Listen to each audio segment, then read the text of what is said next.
एक छोटे से गांव में, जहां चारों ओर हरियाली और शांति थी, वहां एक लड़का रहता था जिसका नाम रोहन था। रोहन बहुत ही होशियार और मेहनती था, लेकिन उसकी एक कमजोरी थी, उसे जल्दी ही दूसरों पर भरोसा हो जाता था। एक दिन गांव में एक ठग आया। उसका नाम श्याम था और वह बहुत ही चालाक और धोखेबाज था। उसने गांव वालों को अपनी मीठी बातों और झूठी कहानियों से प्रभावित कर दिया। रोहन भी उसकी बातों में आ गया और उसे अपना दोस्त मान लिया। श्याम ने रोहन को समझाया कि वह उसे एक जादुई पेड़ दिखाएगा जो सोने के फल देता है।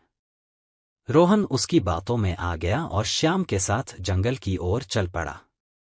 जब वे जंगल में पहुंचे, श्याम ने एक पेड़ की ओर इशारा किया और कहा, यही है वह जादुई पेड़। तुम इस पर चढ़ो और फल तोड़ लो। रोहन ने बिना सोचे समझे पेड़ पर चढ़ना शुरू कर दिया।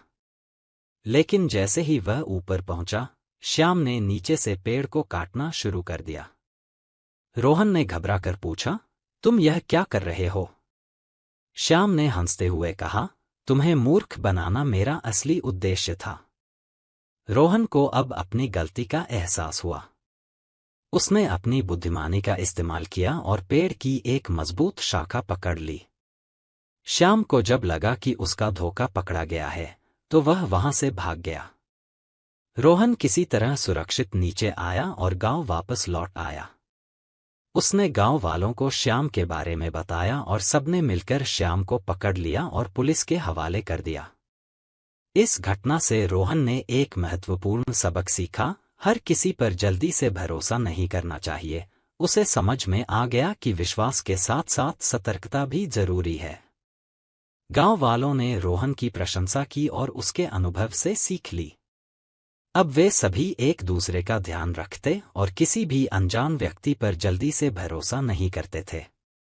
गांव में फिर से शांति और सुरक्षा का माहौल बन गया।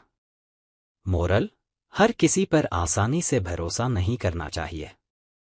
हमेशा सतर्क रहना चाहिए और अपनी बुद्धि का उपयोग करना चाहिए।